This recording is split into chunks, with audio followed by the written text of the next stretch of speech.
Nu er der lige en pause i alt det der larm, så vi er gået en tur ned ad lægterne for at møde nogle mennesker, som er taget ind i parken for at se motorsport. Og nu sidder vi her med Marianne og Kim, og I er sådan et setup, kan jeg se. Jeg bliver interesseret i at høre, hvorfor er du med?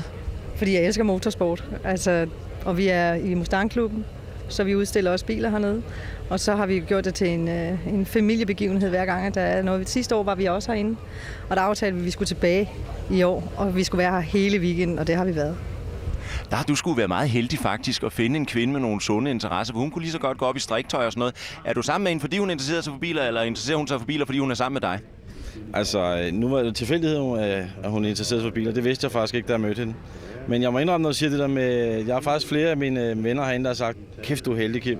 Det er så flere årsager, men der er mange, der synes alligevel, det er heldigt at have en kæreste, som godt kan lide biler, og ikke sidder og siger, skal ikke videre, og nu har vi været her. Altså, vi stod her hele dagen i går. Hele dagen i går stod vi og kiggede på biler, og faktisk til fødselsdag halvdelen af aftenen i går, og så har jeg igen i morges, og var her som de første. Man ser jo med det samme, når man går ned ad her. Dem, der har klapstol med, det er dem, der ved noget om det. Er det første år, I har klapstol med, Marianne? Jamen, det er det. Det er jo hårdt at stå op en hel dag og kigge på motorløb. Altså, selvom du glemmer det indimellem, så er der jo pause, og så kan du godt mærke, at nu gør det altså ondt. Nu vil du gerne ned og hvile lidt. Og så tænkte vi, jamen, så tager vi klapstol med og hviler os indimellem, fordi der er jo pauserne. Hvem holder I med, Kim? Hvem er jeres helt her i dag? Helt klart, nu er vi jo Mustang, så der er så mange Mustanger, der går ud. Men den der hvide Corvette, som brummer, så det er bare, det er den, og det er den sidste bil, der kører, så derfor så er vi også lige til det sidste. Det er det ultimative, synes vi. I bliver til sidst for at se den vilde Corvette. God fornøjelse med det, jeg håber, I sidder godt. Tak.